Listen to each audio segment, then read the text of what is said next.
Un dirigeant syndicaliste policier qui en appelle à l'esprit de résistance cathare, ce n'est déjà pas banal. La meilleure façon de défendre la police, c'est de reconnaître que lorsqu'un flic dépasse la ligne jaune, il déshonore le métier. Mais quand ce leader, à l'ouverture du premier congrès du syndicat général de la police, en appelle aux valeurs de la République, dénonce l'économie libérale et attaque très durement l'extrême droite, cela fait événement. Retailleau ou ses prédécesseurs travaillent tous sur une même ligne politique, ouvertement capitaliste, libérale, etc. Désormais, la France ne se classe pas dans la tête des pays européens en disant « venez chez nous, on est accueillant ». Non, on ne doit plus être accueillant parce qu'il y a trop d'immigration. Prépare les esprits à faire en sorte que l'immigré, le méchant immigré, c'est lui qui est le responsable de tous nos maux. Bruno Retailleau est un ministre de l'Intérieur démissionnaire.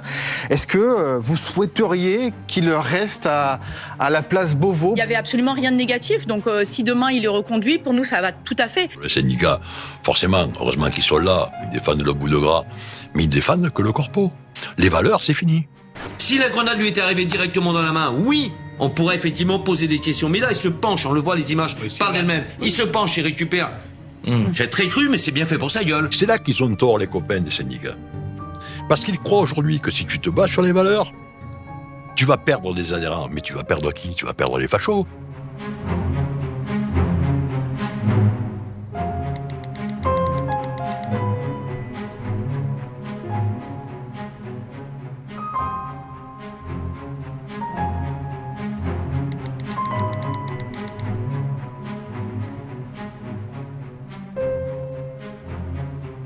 Alors Jean-Louis Arajol, ancien secrétaire général du syndicat général de la police et de la Fédération autonome des syndicats de police, est actuellement président du collectif Police, République et Citoyenneté.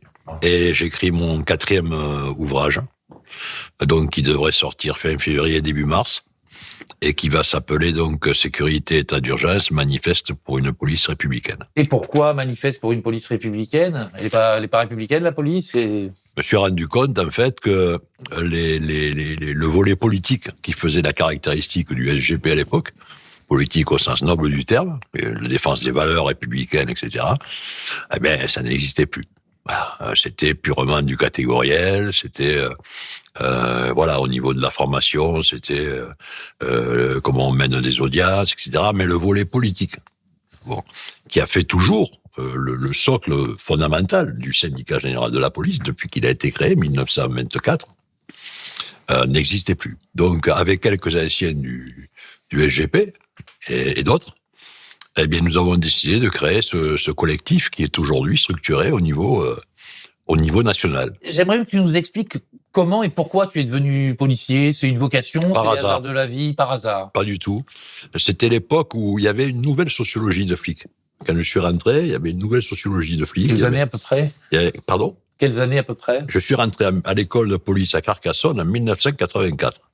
Et après, comme les trois quarts des flics, je suis venu à Paris en 1985. Là, j'ai, comme on dit, bouffé mon pain noir. J'ai fait les arrondissements, comme on dit dans le jargon flic, à bitume. Et ensuite, j'ai fait tous les services, au 17e arrondissement, la brigade anticriminalité, où je suis pas resté, du fait de certains agissements qui m'ont répilé. Quoi, par exemple? Lesquels? Il y en a eu plusieurs, mais l'élément déclencheur, ça a été une opération coup de poing. J'en parle d'ailleurs dans mon prochain livre. Une opération coup de poing, comme on en faisait à l'époque. Aujourd'hui, on appelle ça les opérations place nette. On n'a rien inventé. Elles sont pas forcément d'ailleurs plus efficaces. Et on avait fait une opération Réaumur-Sébastopol, au métro Réaumur-Sébastopol. On se retrouve avec 2 détentions de stupes. Le soir, je m'en vais. Voilà, et le lendemain, j'arrive au commissariat, et là, je vois la garde à vue qui est pleine à craquer. C'était 7 ou 8. Et je vois un couple que j'avais vu la veille au métro Réaumur-Sébastopol, mais qui n'avait pas été gardé à vue, ni quoi que ce soit. Et donc, je vois la fille, parce que c'était la cage qu'on appelait le jargon de flic, et je vois la fille, et je lui dis, mais qu'est-ce que vous faites là? Elle me dit, elle se met à pleurer, elle me dit, vous savez, jusqu'à aujourd'hui, j'aimais la police, mais à partir d'aujourd'hui, c'est fini. Et en fait, je me suis rendu compte que de 2 mises à disposition pour usage de stupéfiants, j'étais transformé en 7. En clair, les produits stupéfiants qu'ils avaient trouvés sur les 2 mise à dispo. Ils avaient partagé pour faire de la bâtonnite, pour faire du chiffre, et puis s'était retrouvé avec cette mise à dispo. Donc là, j'ai demandé des comptes à l'officier, j'ai demandé des comptes au commissaire, et là, on m'a fait comprendre que si je voulais rester à la BAC, il fallait que j'applique la loi de l'Omerta, que je me taise, que c'était comme ça, qu'il fallait pas que je foute la merde, pour être clair. Et j'ai dit non, à ces conditions, je reste pas.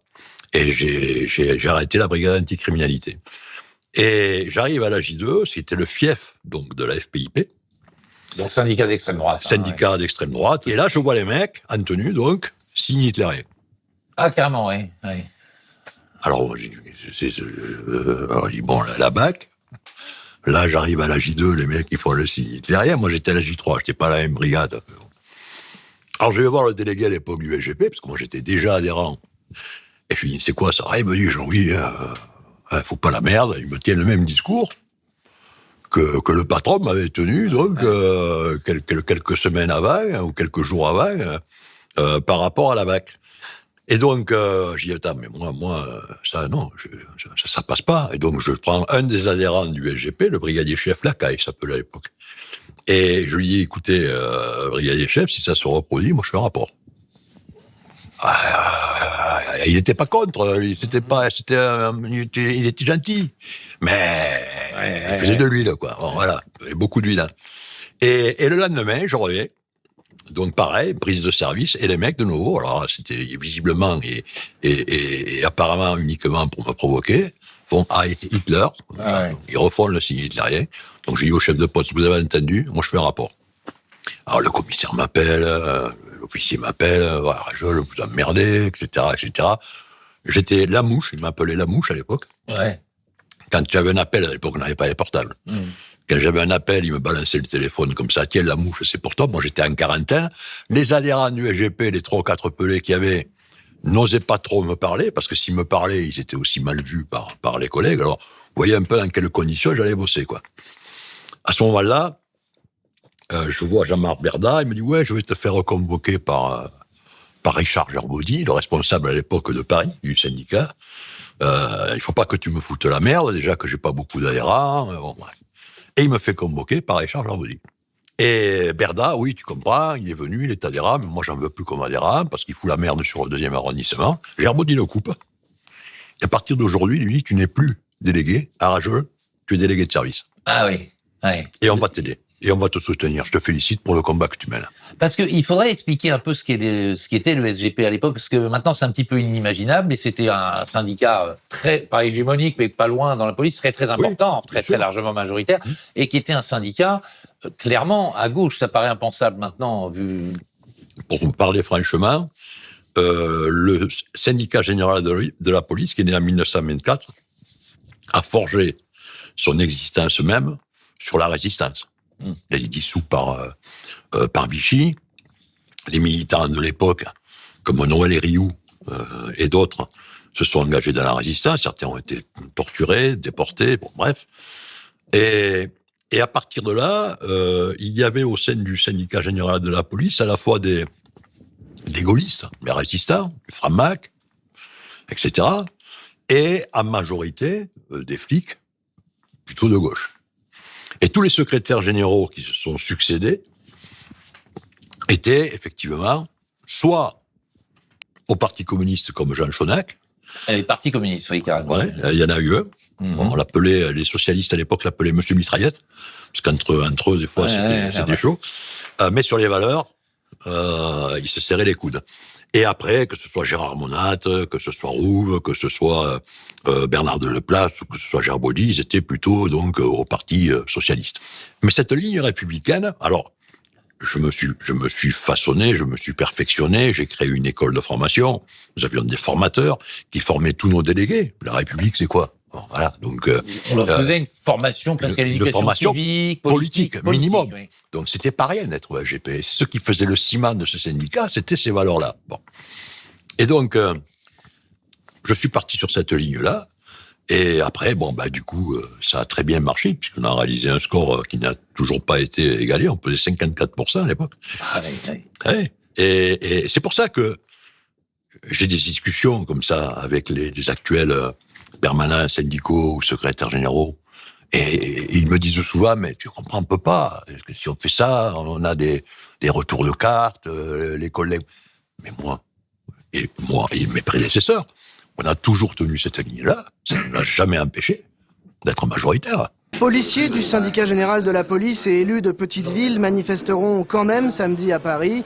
Le précédent défilé organisé en décembre par d'autres syndicats avait réuni 7000 personnes.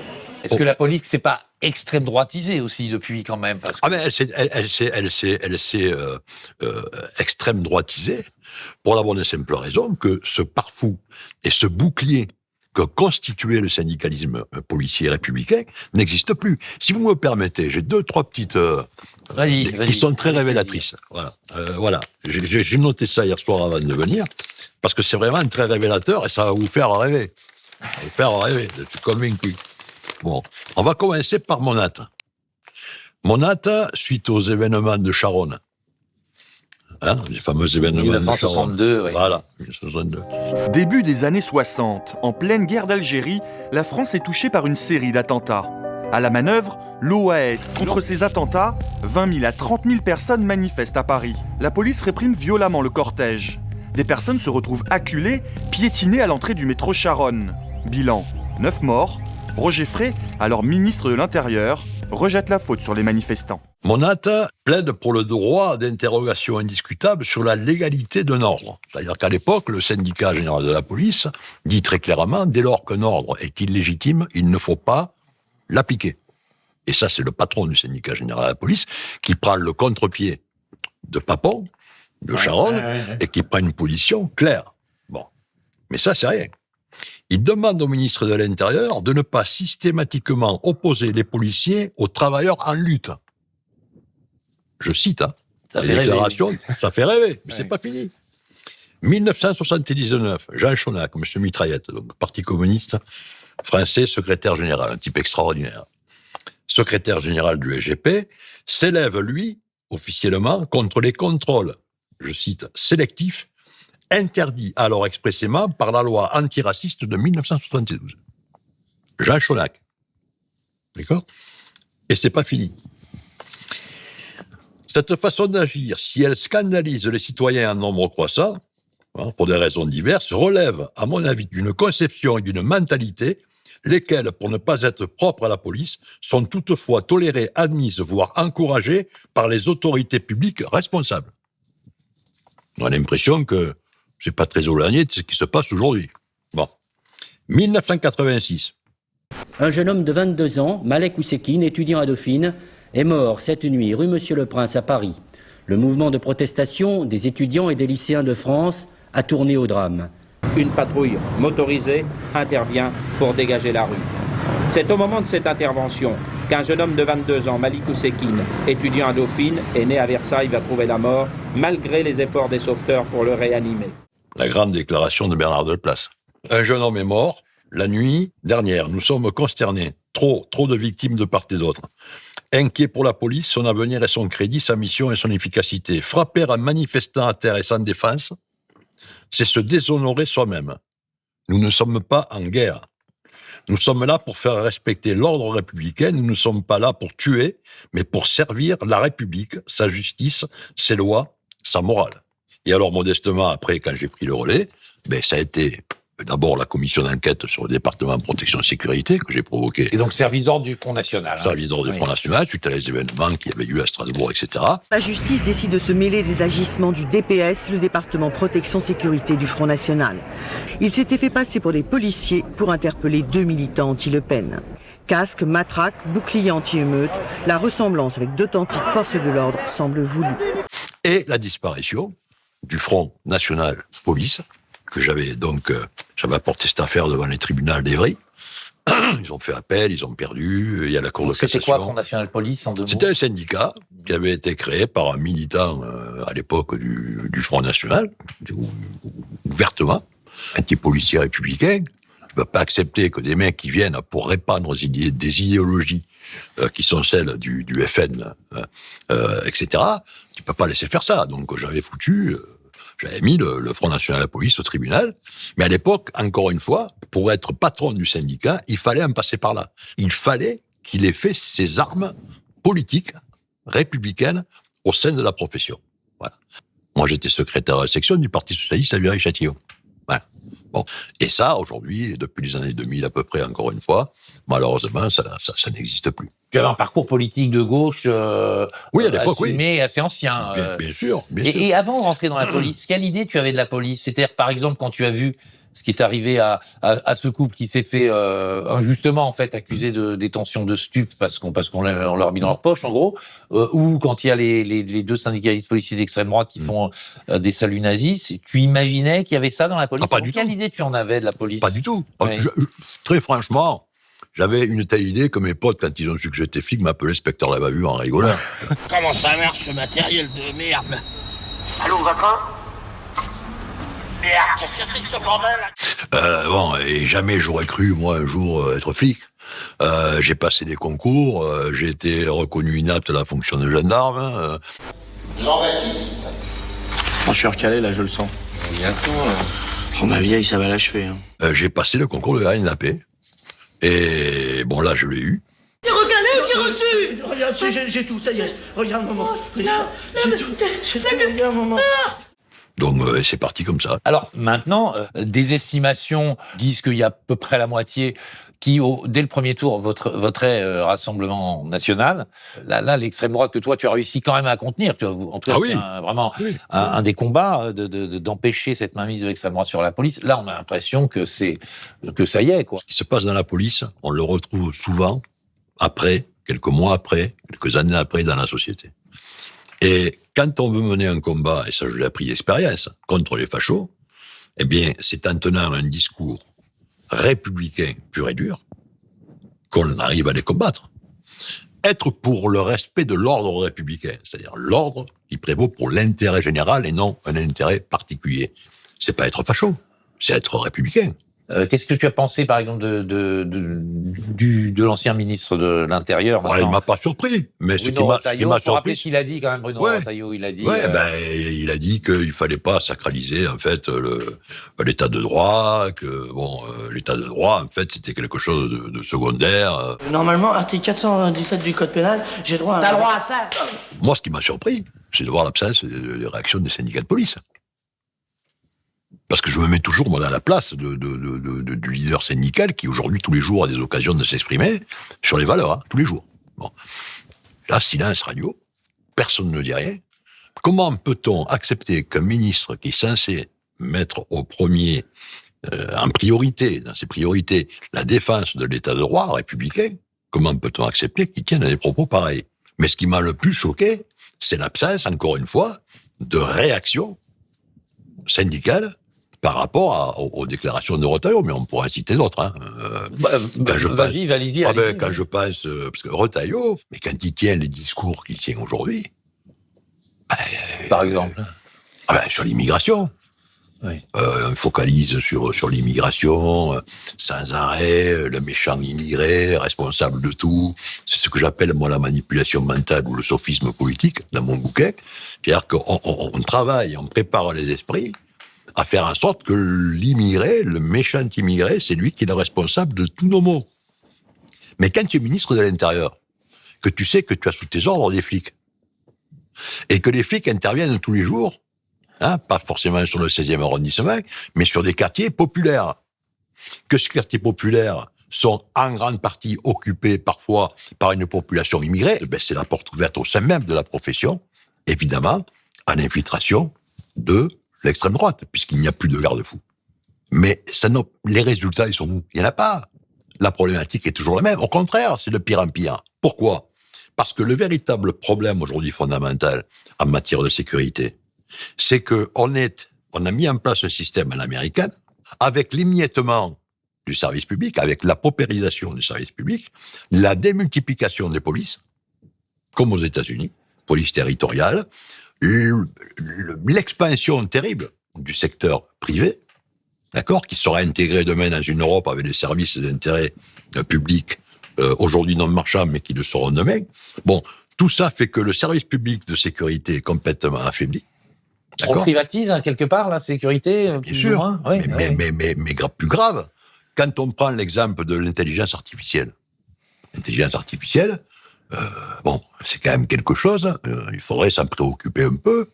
Et moi, je préfère que ce soit l'État et le service public de sécurité qui se penchent là-dessus, qu'on donne les moyens à la police nationale de travailler là-dessus, plutôt que de voir ce qui se passe aujourd'hui. Aujourd'hui, c'est le secteur privé qui monopolise ce secteur-là, qui travaille sur l'intelligence artificielle. C'est dangereux. Ça fait peur pour la liberté publique. Voilà, c'est un exemple, on pourrait en citer d'autres. Donc, Retailleau ou ses prédécesseurs travaillent tous sur une même ligne politique.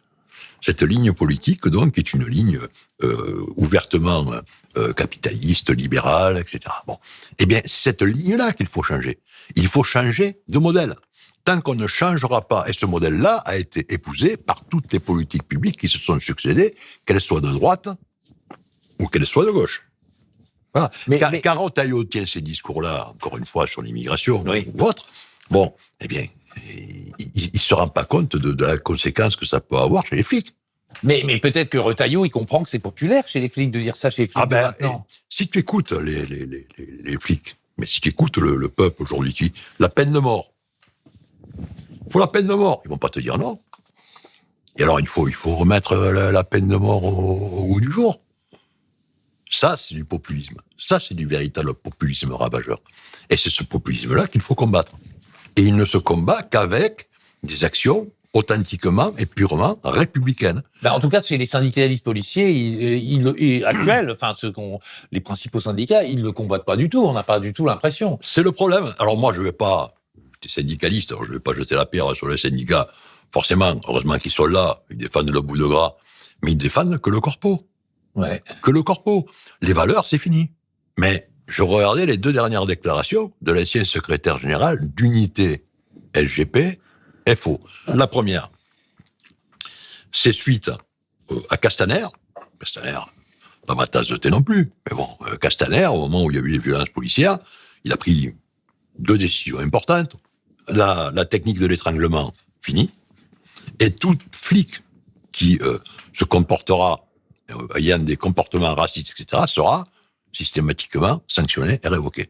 Là, et c'est là que tu vois que les syndicats tiennent plus sous la base, les mecs jettent les menottes à terre. 200 policiers sont réunis devant le commissariat central. Au sol, leurs menottes, symbole de leur sentiment de désarmement. Le secrétaire général, lui, intervient, il dit « J'invite tous les policiers de France à faire pareil, à jeter les menottes par terre. » Tout ça parce qu'un policier qui est raciste doit être sanctionné. Ça fait quand même mal au ventre. La deuxième déclaration qu'il a faite, c'était suite à la manif des Gilets jaunes. Manifestant, il ramasse une grenade, elle lui pète des encerclements, elle lui pète la main, il lui laisse des doigts. Il cherche sa perte, le type. Au bout d'un moment, il faut le dire. Si la grenade lui était arrivée directement dans la main, oui, on pourrait effectivement poser des questions. Mais là, il se penche, on le voit, les images parlent d'elles-mêmes. Il se penche, il récupère. J'ai très cru, mais c'est bien fait pour sa gueule. Première chose à dire, c'est dramatique, etc. Bref. Lui, il prend la parole, et dit, c'est bien fait pour sa gueule. Mais je rêve. Un syndicat d'extrême droite qui dit ça, je les écoute même pas, et puis c'est leur tasse de thé, le mépris de l'autre. Mais le mec qui est à la tête du syndicat porteur des valeurs pour lesquelles on s'est battu depuis 1924, qui tiennent des propos pareils, la messe est dite. Parce que le problème, il est là aujourd'hui, c'est que ces syndicats, ayant enlevé les boucliers, ayant enlevé les pare-fous, sont infiltrés aussi par l'extrême droite. Quand j'étais patron du syndicat, j'en ai eu moi aussi des débordements. Et c'est nous-mêmes qui demandions au syndicat général de la police la révocation de ce qui, pour nous, était indigne d'être flic. Parce que là, ça n'existe plus du tout, ça. Au contraire, on a l'impression que les syndicats de police vont défendre le policier. Ils ont tort. Ils ont tort. Parce qu'ils croient aujourd'hui que si tu te bats sur les valeurs, tu vas perdre des adhérents. Mais tu vas perdre qui ? Tu vas perdre les fachos. Tu vas perdre les fachos. Par contre, si tu réaffirmes au contraire les valeurs et que tu défends cette ligne, cette police républicaine, tu seras gagnant. Parce qu'en plus, c'est ce qui va faire le ciment dans tes troupes. Ça te choque, toi, par exemple, de dire qu'on dise la police tue, qu'un policier dit ça ? Ça me choque pas, j'en ai vu d'autres. Mais c'est exagéré. Mélenchon, Jean-Luc, avec tout le respect que je lui dois, il est parfois un peu excessif. Bon. Mélenchon est devenu au sein de la police nationale à tort, moi je le défends. Hein. Oui, c'est le diable. Ouais. C'est le diable, c'est un épouvantail, c'est l'antifique primaire, c'est c'est le méchant là. Alors que c'est pas vrai. Les fachos ont utilisé ça pour le diaboliser au sein de la profession. Il y a eu beaucoup de manifestations ces dernières années, hein, notamment les gilets jaunes, après contre la réforme des retraites, le climat social a été agité. Il y a eu des manifestations assez violentes, mais y compris avec une répression très violente et un armement de plus en plus... Armement de guerre. Voilà, armement de guerre. Oui, c'est le problème de la notion de la doctrine de maintien de l'ordre. C'est une doctrine de guerre. L'Allemand, il compare les flics aux parachutistes, et il nous met en place les voltigeurs bis, en prenant des jeunes, moyenne d'âge, très jeunes, inaguerris au maintien de l'ordre, qu'il envoie comme ça au casse-pipe contre les manifestants. Il faudrait dissoudre la Brave. Moi, oui. Ouais. Moi, je considère que il faut dissoudre la Brave. Le maintien de l'ordre doit être donné à des professionnels du maintien de l'ordre. Mais c'est une déficience aussi du service public. S'il y avait suffisamment de compagnies d'intervention, l'équivalent des CRS à Paris, formées au maintien de l'ordre, aguerries au maintien de l'ordre, les problèmes qui se sont produits lors des manifestations sur les retraites ou les gilets jaunes, je ne dis pas qu'ils ne se seraient pas produits, mais en tout cas, ils se seraient produits à un degré moindre. Tout individu a ses limites. S'il n'a pas un garde-fou, s'il n'a pas un bouclier, on est tous pareils. On a tous besoin de cette équipe. La police est un peu en roue libre, là. Sauf que la police, elle est là pour faire respecter l'ordre, et gardien de la paix, ça veut dire gardien de la paix. Avant d'être des flics, vous êtes des citoyens. C'est ça le message qu'il faut faire passer aux policiers.